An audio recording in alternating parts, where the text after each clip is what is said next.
In this episode 21 here of Discontinued, we're going to be talking about Mountain Dew Sport.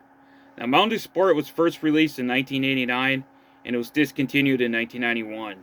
Now, this was their version of Gatorade, and it came in a diet and a regular Mountain Dew flavor. So, I don't think it was like any flavoring. I think it was just like regular Mountain Dew. But it was called Mountain Dew Sport, and it was like a sports drink. Now, I never tried this because I wasn't born in 1989 or 1991.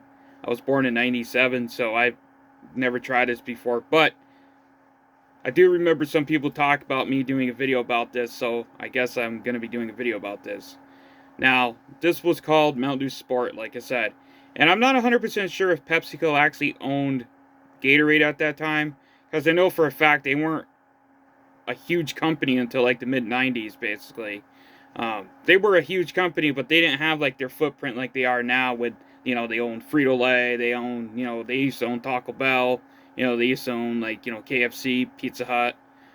But I don't think they're as big as they are now, as a big corporation. So I don't know if they owned Gatorade or if Gatorade was like their own company or something at the time. But I guess this was their own version of Sport, or not Sport, was their own version of Gatorade or Powerade or whatever. So it's called Mountain Dew Sport. Now, I'm sure that this was probably frowned upon going to like a sports game or something, and like if you were in football or soccer or something and drinking this, I'm sure that the coaches and stuff would be like, you have a Mountain Dew, why you have a Mountain Dew?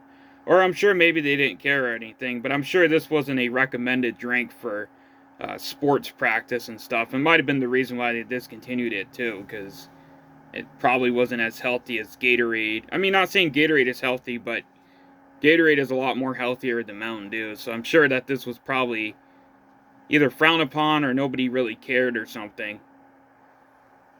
But, and I'm sure this wasn't really just drinking at games or anything. I'm sure this was like, people drink it just like they drink other flavors of Mountain Dew today, drinking it at home or something. But I'm sure that this wasn't something that cultures probably cared about, or they probably frown on about this, so I don't know. Anyway, I'm sure this is probably the reason why I got discontinued, because it might have just not made sense for it to be released. I don't know. But anyway, Mountain Dew Sport here, episode 21. Peace.